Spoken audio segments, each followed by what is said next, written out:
à croire, tout pointe du doigt que Alpha Condé a 1000 chances d'être réélu au premier tour des élections.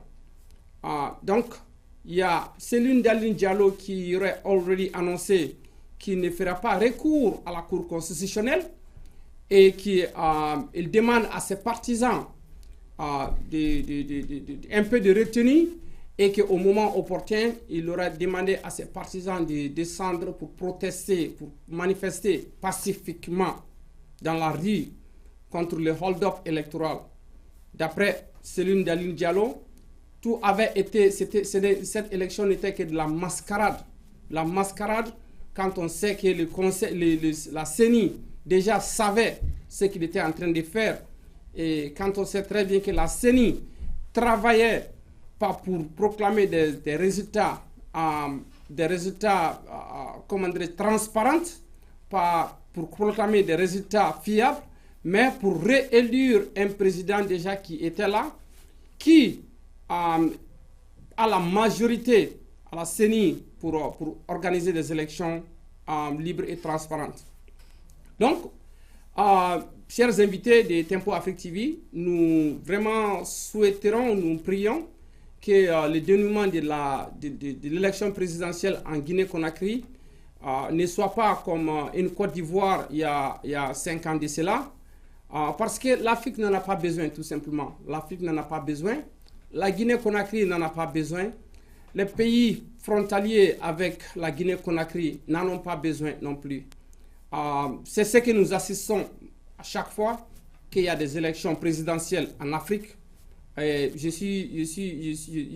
vais m'en vais jusqu'à dire qu'en Afrique de l'Ouest, plus souvent, c'est des élections qui se terminent par la violence. Et cette violence, nous n'en avons pas besoin. Et cette violence, elle est prévisible.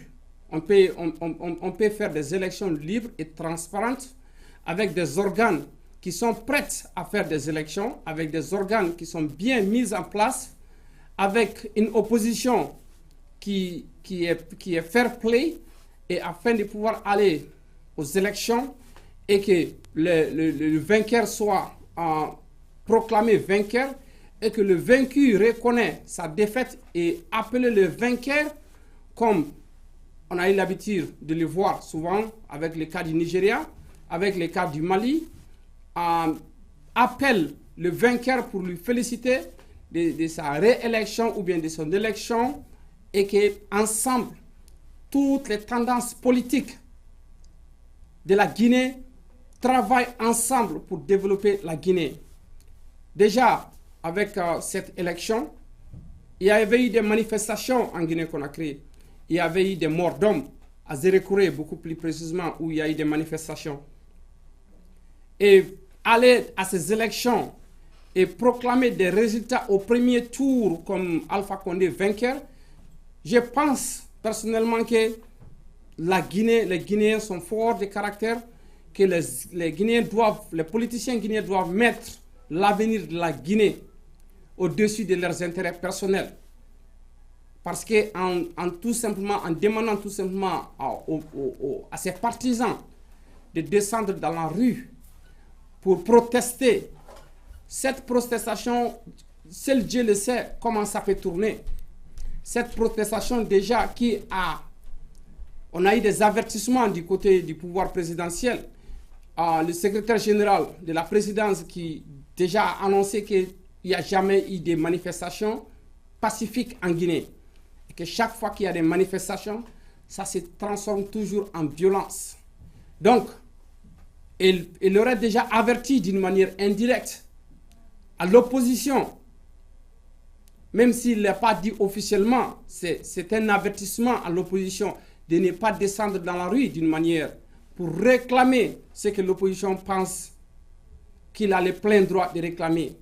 Donc nous allons continuer à vous donner des informations sur la Guinée. Nous allons toujours attendre pour avoir les résultats définitifs de la CENI qui est prévu pour aujourd'hui, ce soir, 17 octobre 2015. Et la semaine prochaine, nous allons continuer à vous donner des informations sur les élections en Guinée, s'il y aura deuxième tour, ou bien si le président sortant propre à sa propre succession, Alpha Condé, aura été élu au premier tour. Mais toute tendance à croire que Alpha Condé sera réélu au premier tour pour la simple raison, sur 3 500 000 de votes, s'il a confirmé qu'il a déjà eu 2 200 000 ou 2,2 millions de votes, ça fait déjà, ça assure déjà la majorité absolue. Donc, ce qui veut dire qu'il n'y aura pas de deuxième tour en Guinée-Conakry. Donc, prions que tout se passe très bien et que les Guinéens mettent l'intérêt de la Guinée au-dessus de leurs intérêts personnels afin qu'on puisse éviter le carnage. Parce que la Guinée, il est malheureux de le dire, on constate que les votes sont donnés par ethnie. C'est l'une d'Alioune Diallo qui est un peu, et les informations qui circulent, toutes les peuls de la Guinée, de l'intérieur ou de l'extérieur, tout le monde est prêt à voter pour Céline Dalioune Diallo pour la simple raison qu'il est peul.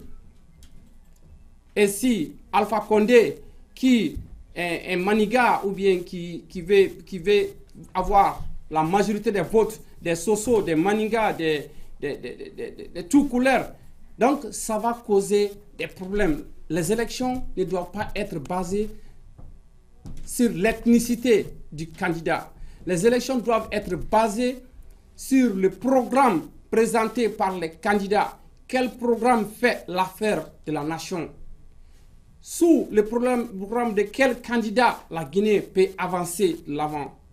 La Guinée est un pays riche en beaucoup de matières, mais la Guinée reste l'un des pays les plus pauvres de l'Afrique de l'Ouest.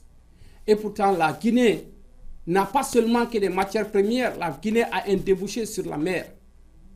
Il y a des pays en Afrique de l'Ouest qui n'ont pas de débouché sur la mer, mais qui se portent beaucoup plus mieux aujourd'hui économiquement que la Guinée. Donc, nous prions vraiment que le candidat qui sera élu comme président de la République de la Guinée, que ce candidat soit le candidat du peuple, que ce candidat soit là pour le développement de la Guinée et pour le développement de l'Afrique de l'Ouest. Alors, nous allons de la Guinée, nous allons parler un peu de la Côte d'Ivoire. La Côte d'Ivoire où les élections, les campagnes présidentielles en Côte d'Ivoire vont bon train. Toutes les parties sont en train de faire ce qu'ils peuvent de leur côté puisque les campagnes ont été ouvertes. Et Alassane Dramane Ouattara, candidat à sa propre succession, est en train de battre campagne à l'intérieur comme à l'extérieur de la Côte d'Ivoire. Il était à Korogo il y a 2 jours de cela où il a été bien reçu avec des affiches, avec son programme qu'il a pour le peuple ivoirien. Mamadou Koulibaly, qui aussi est candidat, bat sa campagne comme il le peut. Il y a l'ancien premier ministre et ancien gouverneur de la BCEAO qui est Charles Konan Banny aussi est en train de battre campagne.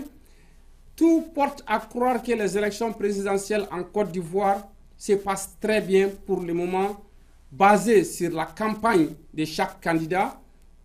Pour le moment, il n'y a pas eu de problème majeur ou de violence. Chacun y va de son côté, chacun utilise les moyens qu'il a à son niveau pour pouvoir convaincre les électeurs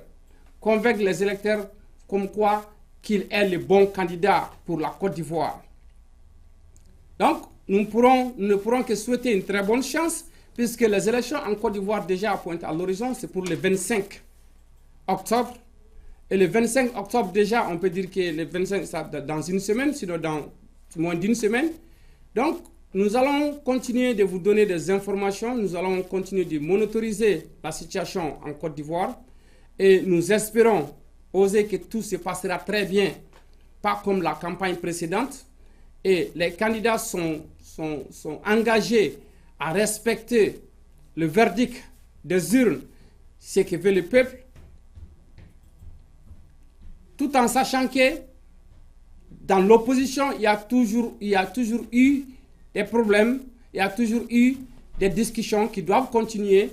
l'opposition qui continue d'accuser le pouvoir en place, comme quoi 90% de la CENI est constitué des membres du gouvernement, ce qui est quelque chose que l'opposition avait demandé à ce qu'ils s'asseyent sur une table de négociation et revoir la manière d'organiser les élections. Mais avec tout ça, ils sont prêts à aller aux élections et nous prions que le meilleur gagne et nous osons espérer que le jour où les résultats finaux des élections tomberont et que les vaincus aient le courage d'appeler le vainqueur pour lui féliciter de sa brillante ou bien de son élection, et ensemble que les acteurs politiques ivoiriens travaillent. Bien vrai que c'est pas facile de le faire, mais dans la main pour le bonheur du peuple ivoirien, pour le bonheur de la Côte d'Ivoire, pas pour leurs intérêts personnels.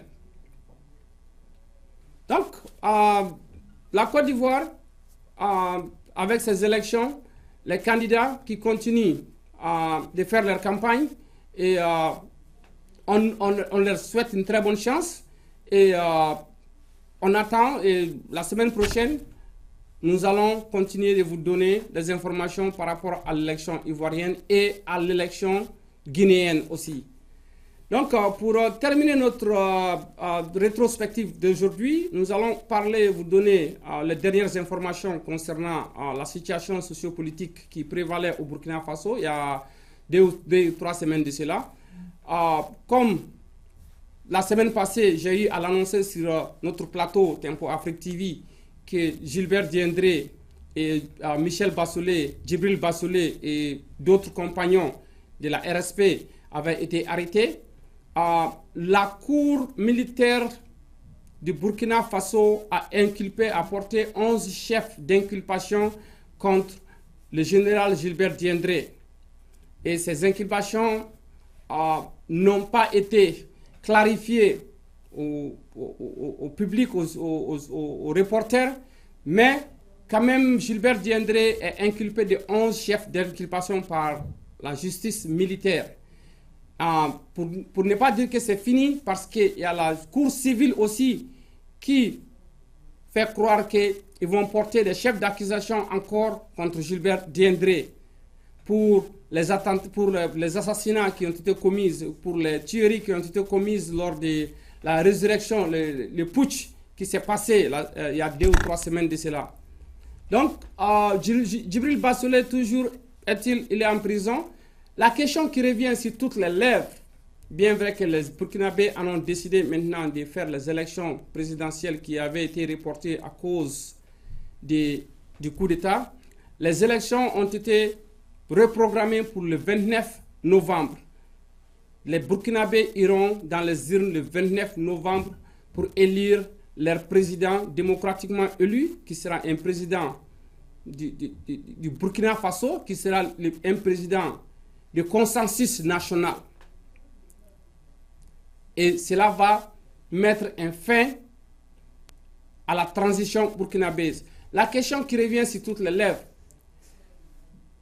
est-ce que la transition doit-il se concentrer sur les élections et laisser le pouvoir qui viendra prendre la direction du pays, gérer les cas Norbert Zongo, gérer les cas Thomas Sankara, gérer les cas de la RSP, ou bien la transition pourrait-il organiser des élections transparentes, libres et transparentes, et en même temps gérer un problème qui n'est pas gérable, même pas en 1 année ou bien en 2 ans.